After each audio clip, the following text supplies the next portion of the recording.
Hi guys, welcome and welcome back to my channel. I hope you guys are well and I hope you guys are staying safe. If you're new here, welcome.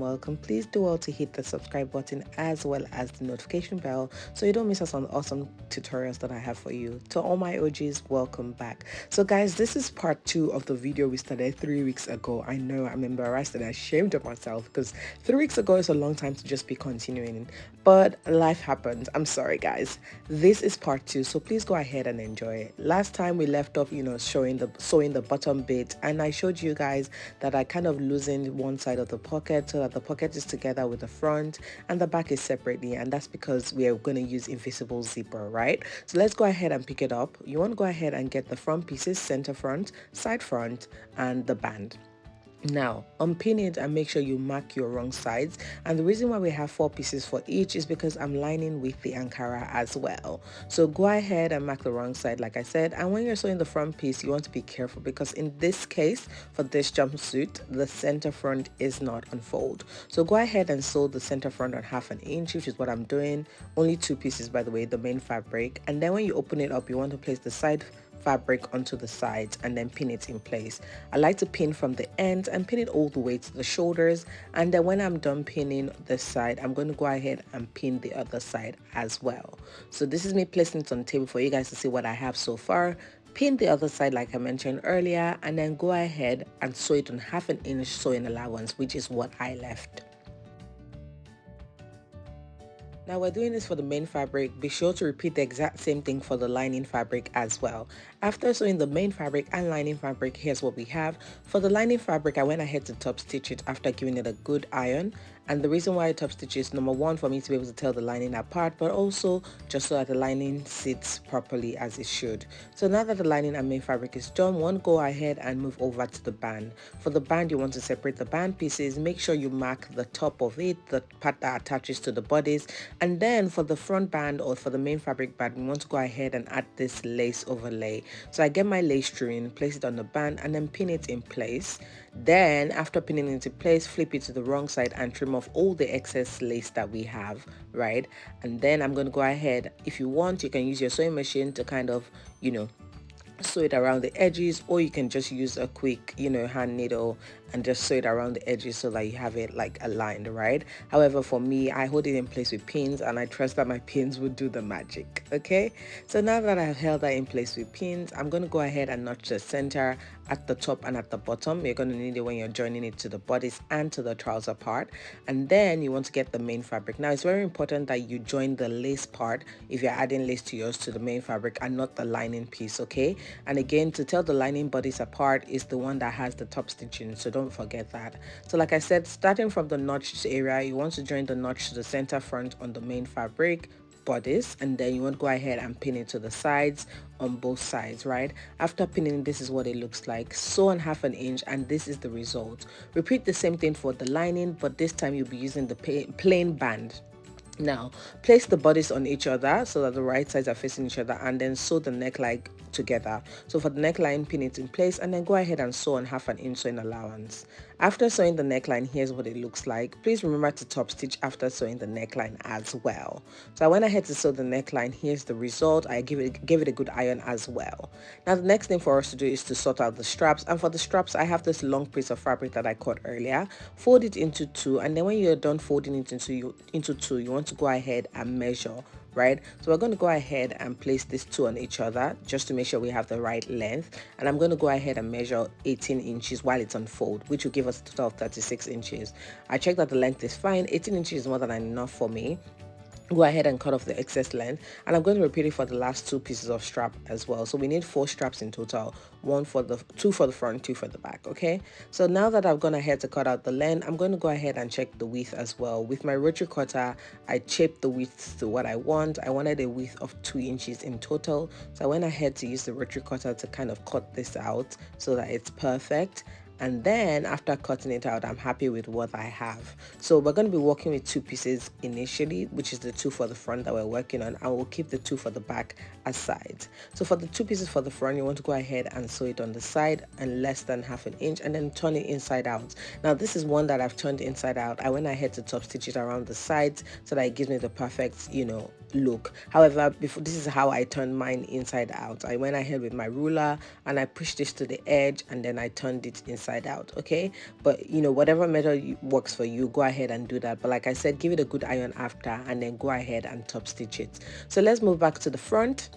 You want to go ahead and place the straps around the open edge of the strap around the neckline and then pin it in place. And we're going to do that on both sides. And the reason why we're doing this is it has to be as close to the neckline as possible, so it just looks seamless and the strap looks like it's all part of the bodice. Okay, and then when that is done, you're going to go ahead and turn it over to the wrong side, and that way we're going to go ahead and sew the shoulders on 1/2 inch and sew the armhole as well, right? And this is what it looks like after sewing the shoulders and armhole. Go ahead and give your bodice a good iron, but like I said, this is what it looks like. And again, you don't have to top stitch your straps. However, I love the result when it's top stitched. So let's go ahead and move on to the back piece. We're going to be doing the exact same thing, starting from the center back and side back. Go ahead and remove all your pins, and you should have 4 pieces of each one again, and that's because the lining is the same Ankara fabric. Mark the wrong size because Ankara can be very deceiving, and then go ahead and separate the lining from the main fabric. So you should have 2 pieces, starting with the center back. Pin the center back in place and then open it up, and then go ahead and pin the side back to it as well. Like I said, I like to pin from the bottom up. So after pinning, we're going to be going ahead to sew it on our sewing machine on 1/2 inch sewing allowance.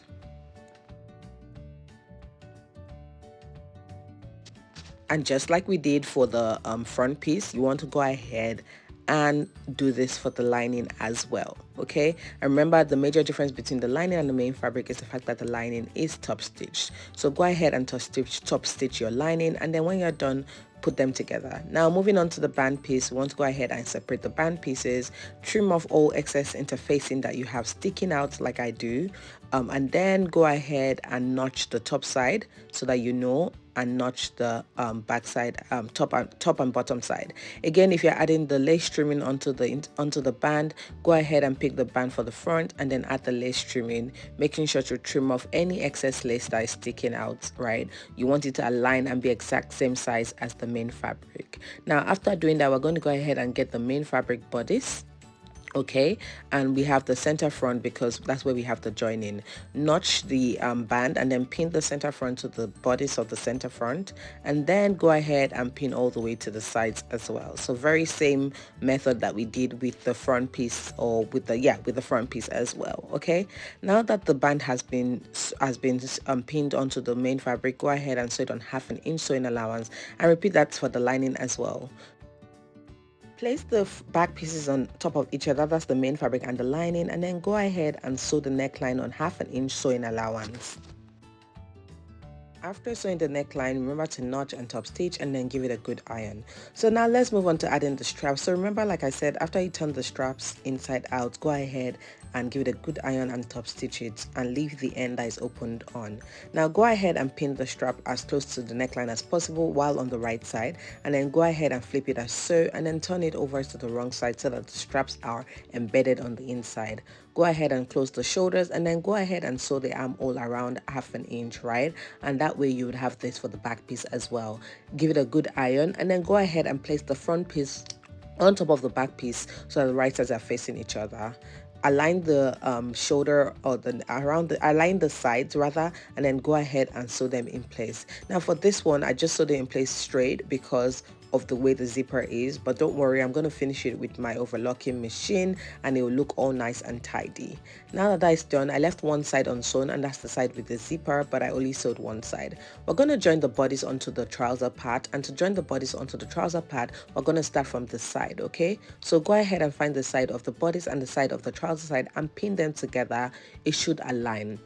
Now after pinning the sides together, the next thing I'm going to pin together is the absolute end, right? So go ahead and pin the end together as well. So you want to go ahead and pin the bodice end, right, to the trouser end as well, so all the way to the end, rather than pinning it everywhere, because we're going to have gathers. Okay, so pin the ends together, which is what I'm doing now, and do that for the other side as well.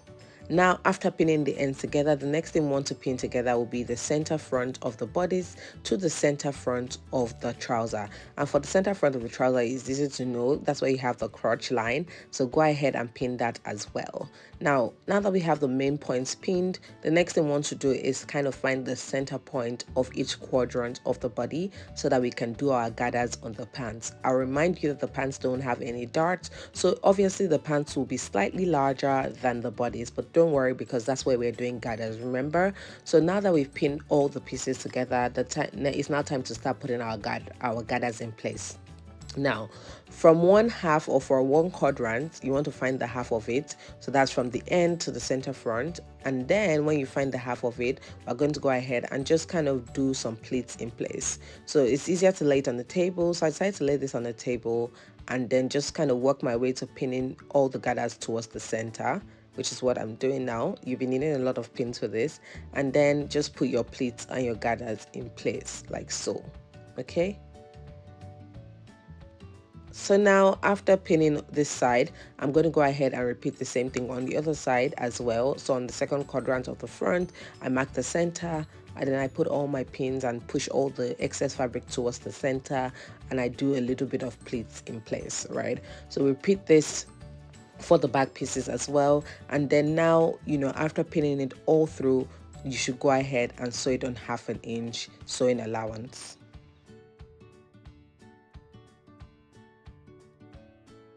Alright guys, so after pleating all your gathers in place, the next thing to do is to join the bodice to the pants by sewing it on 1/2 inch allowance. So we've pinned it in place, go ahead and sew it on 1/2 inch all around as shown. Now that it's done, this is what it should look like. And the last thing to do is to place your zipper onto this jumpsuit, okay? So go ahead and grab your zipper, and I'm going to be using an invisible zipper for this, and then go ahead and pin it in place as it should, and then go ahead and sew it in place, right? I don't have a video of me actually sewing this in place, but if it's something you'd like to see, let me know. I've got a couple of sewing projects coming in the next couple of days. After sewing the zipper, this is what it looks like. As you can see, you can barely tell there's an invisible zipper there. I did a good job, if I can say so myself. So yeah guys, this is the finished product. I hope you enjoyed this tutorial. If you haven't watched the first part, go ahead and watch it right now. I'll put a link in the icons above as well as in the description box. Please check it out and let me know what you think. If you haven't subscribed, please do well to subscribe. Thank you, and I'll see you soon. Bye guys.